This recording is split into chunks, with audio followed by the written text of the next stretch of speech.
नमस्कार, मैं हूं आपके साथ विजय कुमार पंड्या और आज का जो मुद्दा है या ये कहें कि आज की जो बहस हमारी घर में है उस पर हम बातचीत करेंगे। लेकिन विषय क्या है, सबसे पहले आपको समझाते हैं। आज बीजेपी का हिंदू कार्ड और कांग्रेस के पलटवार पर बहस गर्म है। बीजेपी जहां आने वाले चुनाव में महाकाल कॉरिडोर और संस्कृति के संवर्धन के मुद्दे को लेकर जनता के बीच उतरेगी, तो वहीं आने वाले दिनों में बीजेपी के दिग्गज प्रदेश की धरती पर दिखेंगे। चाहे प्रधानमंत्री नरेंद्र मोदी हो या फिर राहुल गांधी की भारत जोड़ो यात्रा भी मध्य प्रदेश से गुजरना तय है। लेकिन इन सब के बीच जनता के मुद्दे क्या होंगे, या फिर एक एजेंडा होगा हिंदुत्व, या फिर बात होगी कुशासन की, किस तरह से जनता इसे समझेगी, जरा इस रिपोर्ट के जरिए आपको समझाते हैं। 2023 का मैदान, हिंदुत्व की पिच, बीजेपी नहीं लेगी कोई risk. Back to back Modi Shah के दौरे, शिवराज की बढ़ाएगी शक्ति।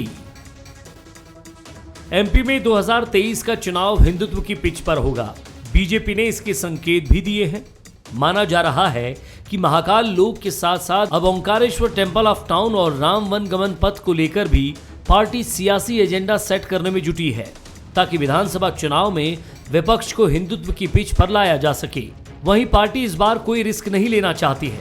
यही वजह है कि चुनाव में प्रधानमंत्री नरेंद्र मोदी का चेहरा आगे रहेगा। अगले 8 महीनों में मोदी प्रदेश में 14 बड़े आयोजनों का हिस्सा होंगे, तो केंद्रीय गृह मंत्री अमित शाह भी 10 कार्यक्रमों में शामिल होंगे। यानी 2023 का रोड मैप संगठन और सत्ता मिलकर तैयार कर रहे हैं। महाकाल लोक का जो विस्तार हुआ है वो निश्चित रूप से पूरे देश के लिए एक बहुत ही मैं ये कह सकता हूँ कि हिंदू धर्मावलंबियों के लिए एक बड़ा काम हुआ है। उसी तरह ओमकारेश्वर में भगवान शंकराचार्य की मूर्ति लगने वाली है। हम सब बहुत सौभाग्यशाली हैं कि मध्य प्रदेश में दो शक्ति शिवलिंग हैं, ज्योतिर्लिंग हैं। निश्चित रूप से ये एक प्रसन्नता की बात है।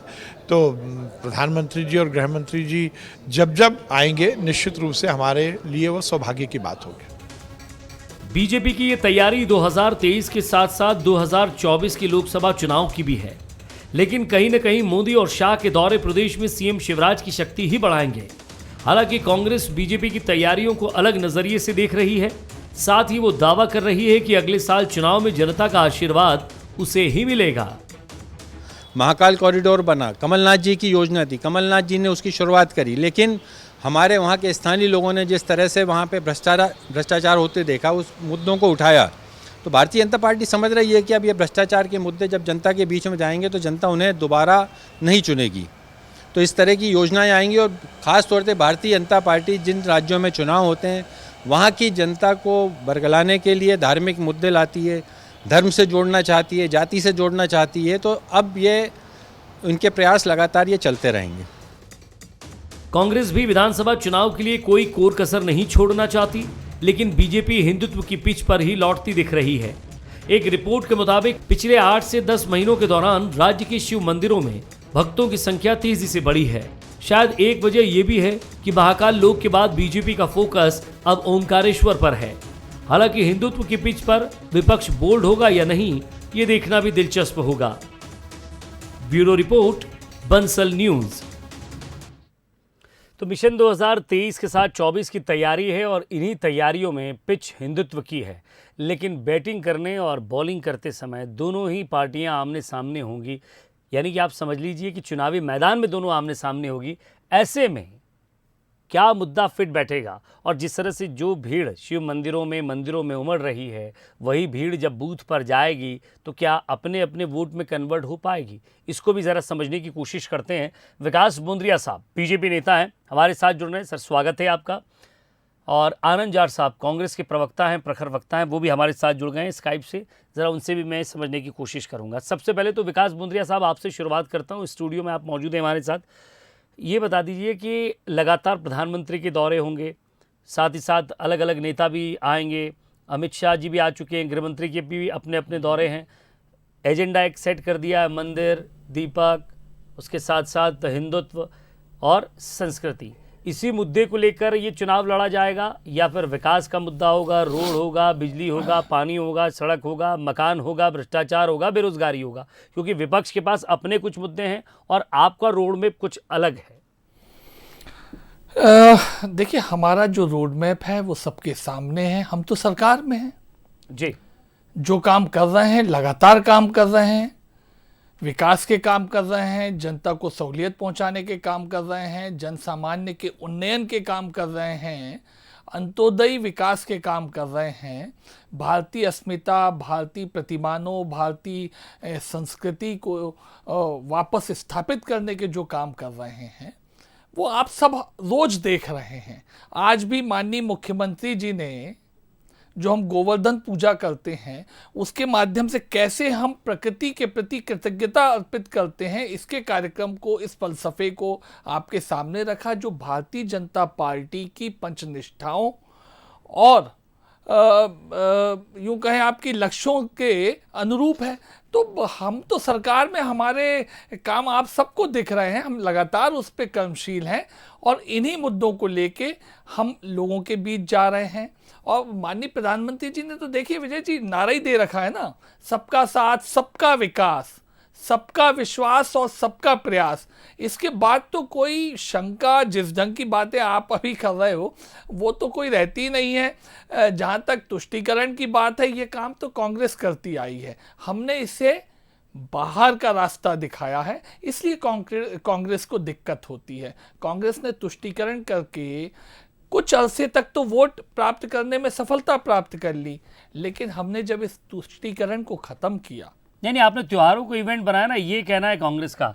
देखिए भारतीय देखिए ये कांग्रेस की भूल थी। अरे भाई, गांधी जी तो भारतीय कांग्रेस के बड़े नेता रहे, सर्वमान्य नेता रहे।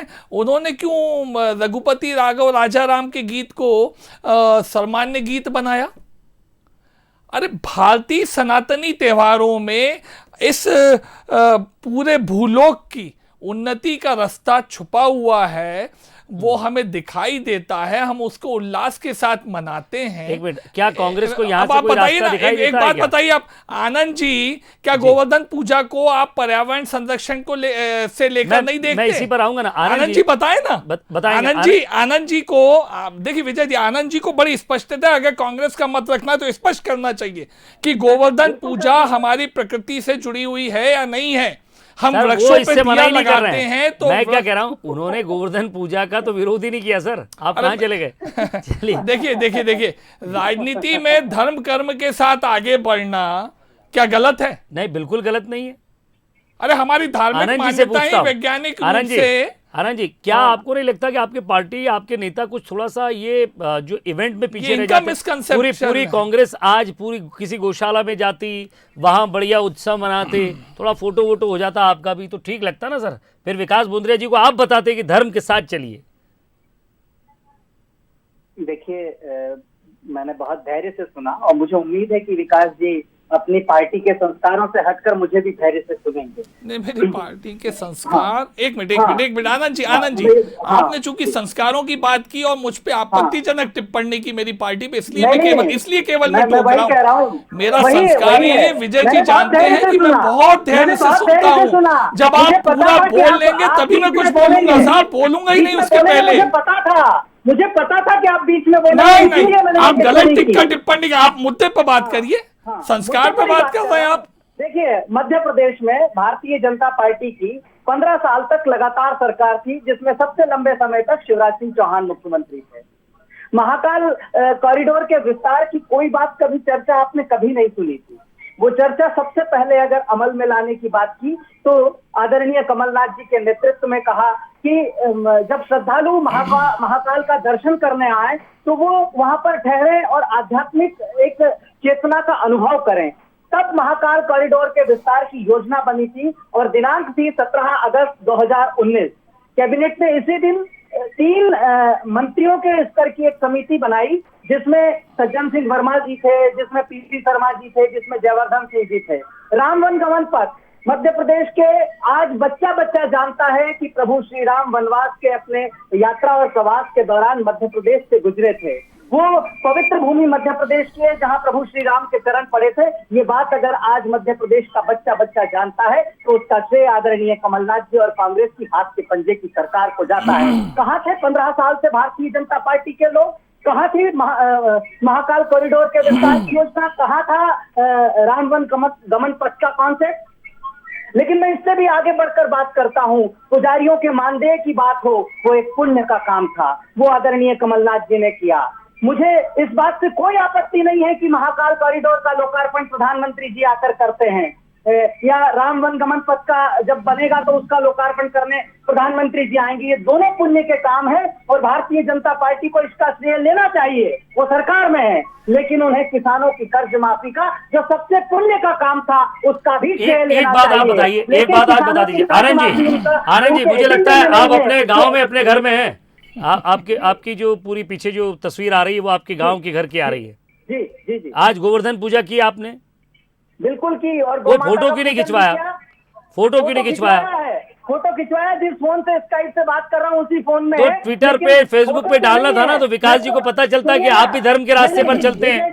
विजय जी, मैं किसान का बेटा हूँ और मैं गोबर भी फेंकता हूँ और गोबर उठाता भी हूँ, गोबर का लीपन कार्य भी कर लेता हूँ। मुझे उस सब से आपत्ति नहीं है। उन्हें देखना चाहिए जो एसी कमरों में बैठते हैं, वो हमें ना बताए। और हम ये जो धर्म है उसकी मार्केटिंग करने में विश्वास नहीं करते।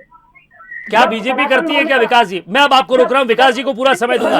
आनंद जी आपको धैर्य पूर्वक सुना, पूरा धैर्य पूर्वक सुना। आनंद जी अब आप जरा होने दीजिए ना, मेरी बात पूरी नहीं हुई है। चलिए आप पूरी कर लीजिए, 20 सेकंड है आपके पास।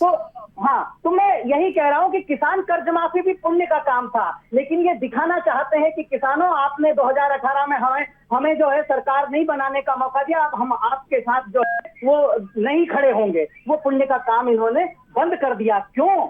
मैं ये पूछना चाहता हूँ आज। क्यों आनंद जी पूछ रहे हैं, विकास जी क्यों?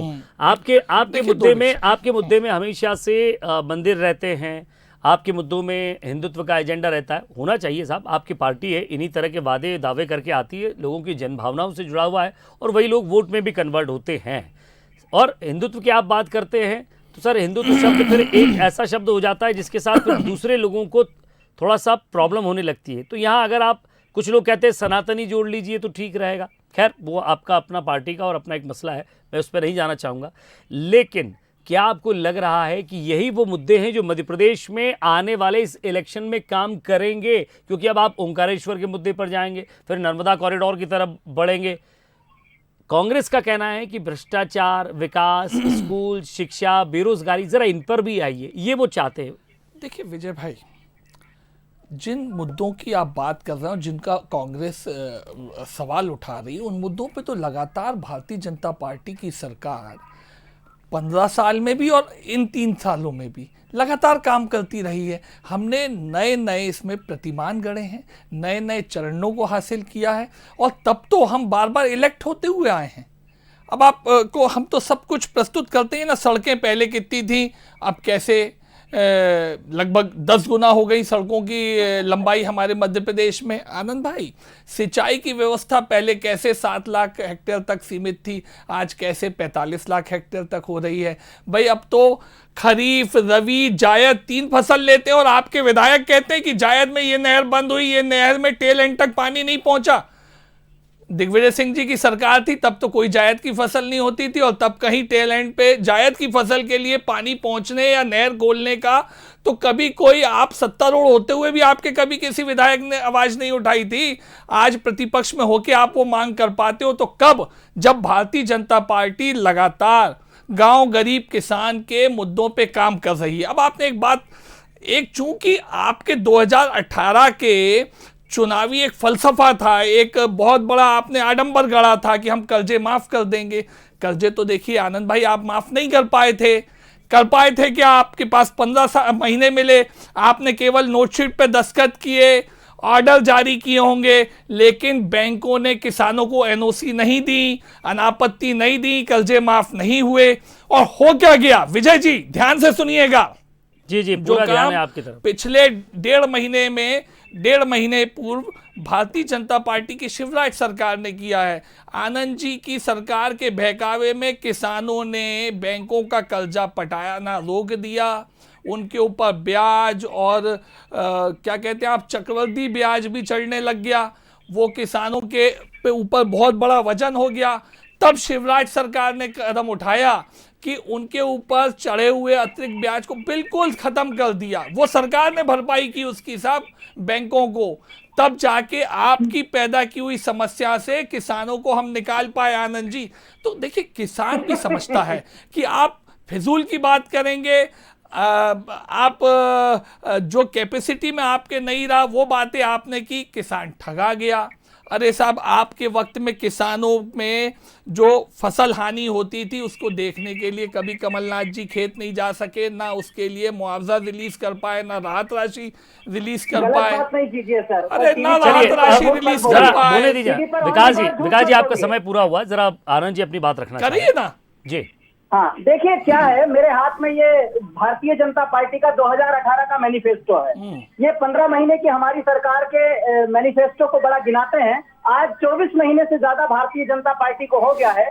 सभी के लिए पढ़ाई, सभी के लिए कमाई का विस्तृत रोडमैप बनाया जाएगा। वो रोडमैप बना दिया है क्या विजय जी? काम हो रहा है, चालू है। हाँ, 2 मिनट सुनिए ना। जब आप अरे मैं आपको जवाब देता जा रहा हूँ सर। काम नहीं हुआ और आप 24 महीने तक काम कर रहे हैं, ये कैसा दोगलापन है, कैसा दोमुआपन है? सुनिए आप, मैं बीच में नहीं बोला। एजुकेशन क्या है? आपने हर हाथ एक काज योजना के अंतर्गत युवाओं को रोजगार देने की बात कही थी। हर घर से एक युवा को रोजगार। कितने युवाओं को रोजगार दे दिया है, जरा मुझे बताइए। ये आपका मैनिफेस्टो है मेरे सामने, आप बताइए। मध्य प्रदेश में हमने सरकारी नौकरियां भी दी, निजी क्षेत्र में भी नौकरियां दिलवाई और स्वरोजगार भी दिया। यही भाजपा का संस्कार है, इसीलिए मैंने आपको टोका था।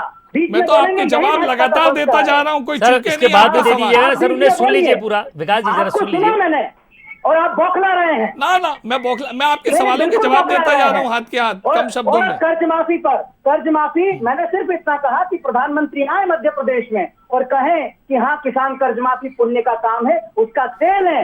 मैं तो खुश होऊंगा। मध्य प्रदेश के किसानों की तरफ से धन्यवाद भी कहूंगा कि हाँ, किसानों का कर्ज माफ होना चाहिए। और कांग्रेस के आदरणीय कमलनाथ जी की हाथ के पंजे की सरकार ने जो पुण्याई की थी, वो सामाजिक सुरक्षा पेंशन जो 150 रुपए मिल रही थी उसे 600 कर दिया था, उसे 1000 करते। प्रधानमंत्री जी के 10 दौरे होंगे अभी आने वाले समय में, या 14 दौरे होंगे। तो मैं समझता हूं कि प्रधानमंत्री जी मध्य प्रदेश आए और ये पुण्य का काम करें कि हम सामाजिक सुरक्षा पेंशन 1000 करने जा रहे हैं। मध्य प्रदेश में जिस सबका साथ सबका विकास का नारे का ढोल पीटते हो, वास्तव में वो मिस्टर घोटाला के नेतृत्व में मध्य प्रदेश में भ्रष्टाचार की सरकार चल रही है, जो कहती है जनता का वोट के रूप में साथ लेकर ठेकेदारों का विकास करती है और कमीशन खोरों पर विश्वास करती है। काराम बांध का फूटना इसका उदाहरण है। कलियासोत नदी पर सर्विस लेन का, नेशनल हाईवे की सर्विस लेन का के पुल का 529 करोड़ के पुल का बह जाना इसका उदाहरण है। सड़कें धंस जाना इसका उदाहरण है।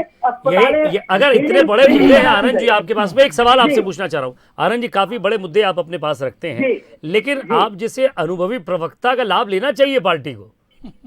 नहीं, पार्टी ले रही है, इसीलिए तो बैठा हूँ। एक गरीब किसान का बेटा हूँ सर मैं जी। और बिना किसी सिफारिश के भारतीय राष्ट्रीय कांग्रेस का प्रवक्ता हूँ आज। ये कांग्रेस ने मेरी प्रतिभा को पहचाना है और मेरे आसपास के युवाओं को ये संदेश दिया है कि कांग्रेस जन जन की पार्टी है, कांग्रेस सबकी पार्टी है। और ये राहुल गांधी जी का सिस्टम है, ये आदरणीय कमलनाथ जी का सिस्टम है। आप इसको विकास जी, यही मुद्दे जब राहुल गांधी आएंगे ना, यही मुद्दे जब वो भारत जोड़ो यात्रा निकलेगी, तब उन्होंने इलाकों में इस तरह के मुद्दे गूंजेंगे। इन सब को लेकर क्या तैयारी है बीजेपी की?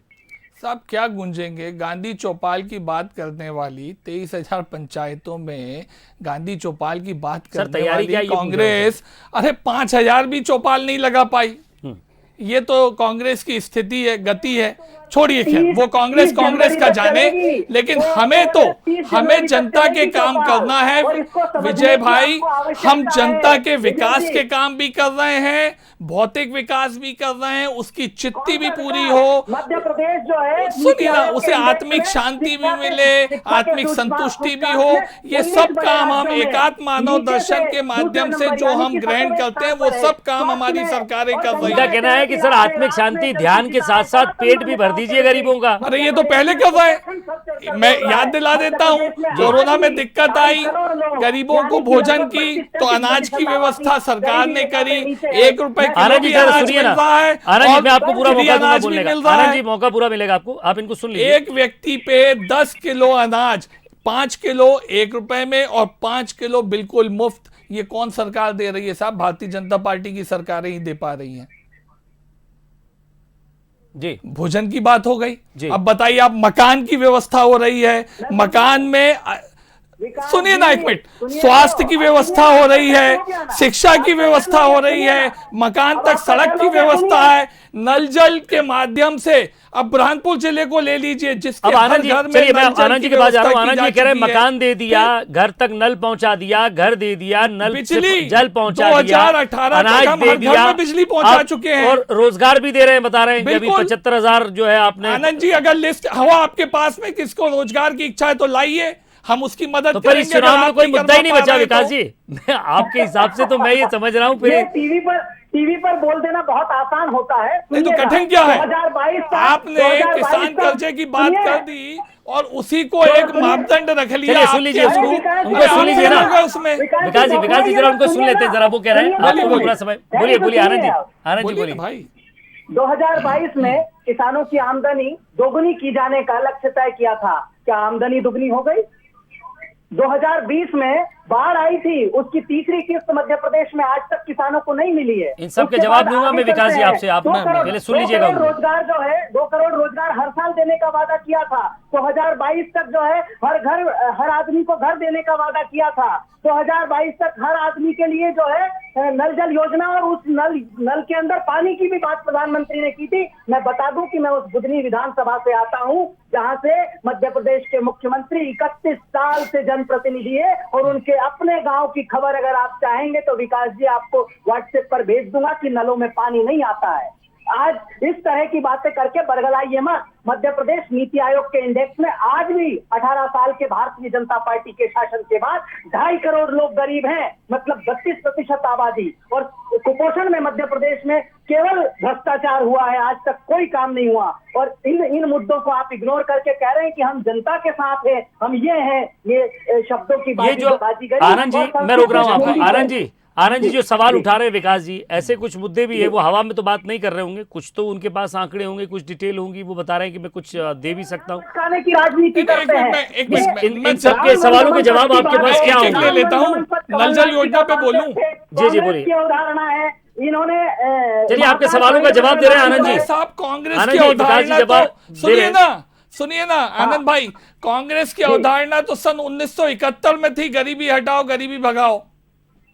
कांग्रेस 1971 से 22 में आ गई। सुनिए ना एक मिनट, अब सुन तो लीजिए। चुप गई आपको बात, जब मैं राहुल गांधी जी की दादी जी के वक्त की बात कर रहा था तो सुनिए ना। मैं बहुत जब आप गरीबी पर बात करते हैं, गरीबी जनसंख्या वृद्धि भी होती है। 18 सर मेरे पास समय कम है विकास जी, आपको भी समय देना, आनंद जी आपको भी फिर समय देना है। जरा विकास जी बोलते हैं, मैं ऐसा है, करते हैं आप अब आप रुक जाइए आनंद जी, पूरा विकास जी बोल रहे हैं, मैं आपको समय दूंगा। विजय भाई जी, मध्य प्रदेश में आप किसी भी परिवार की चौखट के अंदर के घर के अंदर देख लेंगे तो आपको विकास अपने आप दिखेगा। और ये मध्य प्रदेश में हम पिछले 20 सालों में ला पाए हैं। नंबर दूसरी बात देखिएगा, जो आनंद भाई बार बार बातें कर रहे थे कुपोषण की, अब आप तभी आंकड़े देख लीजिए ना। कुपोषण से होने वाले बच्चों की मृत्यु दर आधी से कम रह गई इस मध्य प्रदेश में। ये किसके प्रयास से हुआ? इस सरकार के प्रयास से हुआ। सुनिए ना, अरे क्यों झूठ बोल रहे हैं? मैं तो आंकड़ा बोल रहा हूं। पहले होते थे 83 प्रति हजार, आजकल हमारा 40 प्रति हजार के। सुनिए ना एक मिनट को, मॉर्टेलिटी रेट 5 वर्ष से छोटे बच्चों की बात मैं कर रहा था। नंबर दूसरी चीज देखिए, किन्हीं आदिवासी जनजातियों में अगर ये हेरिडिटरी कोई दिक्कत है, बीमारी, वो सेलिकस क्या कहते हैं, उसकी दिक्कत है, तो सरकार ने उसके उपायों पे, उसके प्रिवेंशन पे, उसके मेडिकेशन पे काम किया है। नंबर दूसरा, उन परिवारों को कैसे हम विशेष सहायता राशि पहुंचा सकें, बैगा सहारिया बंधुओं को, वो व्यवस्था हमारी सरकार ने की। क्या होंगे सामाजिक कांग्रेस के सवालों के जवाब कैसे देंगे? मुझे 20 सेकंड में बता दीजिए, फिर आनंद जी के पास जाऊंगा। देखिए, भारतीय जनता पार्टी की सरकार तो रोज इन सवालों को हल कर रही है, जवाब जनता को अपने आप प्राप्त हो रहा है। कांग्रेस ने आनंद पट्टी जी, बांध इनके रखी पास है, एक एलएचएस वो देखना नहीं चाह रहा है। जो रोज आरएचएस ला रहे हैं, अब आपको ये बता दिया जाएगा चूंकि और इसलिए। अब आप जवाब दे दीजिए। देखिए क्या है कि भारतीय जनता पार्टी ने सबसे पहले जो है कहा था, जब मुख्यमंत्री बने थे तो कहा था कि ये बीमारू प्रदेश है, इसे विकसित मध्य प्रदेश बनाना है। वो विकसित बना नहीं था, उसके पहले उन्होंने कह दिया स्वर्णिम मध्य प्रदेश बनाना, और स्वर्णिम मध्य प्रदेश का कहीं आभास भी नहीं हुआ। उसके पहले 2018 के दृष्टि पत्र में इन्होंने कहा कि समृद्ध मध्य प्रदेश बनाएंगे, और मध्य प्रदेश समृद्ध हो पाता, वो बक्से से निकल पाता। 10 सेकंड में ये पूछना चाहूंगा आनंद जी, इस चुनाव के बड़े मुद्दे क्या लेकर चलेंगे आप? मध्य प्रदेश में चुनाव का बड़ा मुद्दा है भ्रष्टाचार और मिस्टर घोटाला के नेतृत्व में जो मध्य प्रदेश में कुशासन है, पैसे ला और आर्डर ले जा की जो सरकार है उसको हटाना है, और मध्य प्रदेश में कांग्रेस की हाथ के पंजे की कमलनाथ जी के नेतृत्व वाली सुशासन वाली पुण्याई करने वाली सरकार को लाना है। 10 सेकंड आपके विकास जी, जवाब दीजिए, देखिए साहब, डिबेट समेटेंगे। कांग्रेस की कमलनाथ सरकार के वक्त में वल्लभ भवन का 5वां माला कैसे दलालों का केंद्र बन गया था, उनका दफ्तर बन गया था, उन्होंने सेबोटॉज कर लिया था, ये हर एक को मालूम है।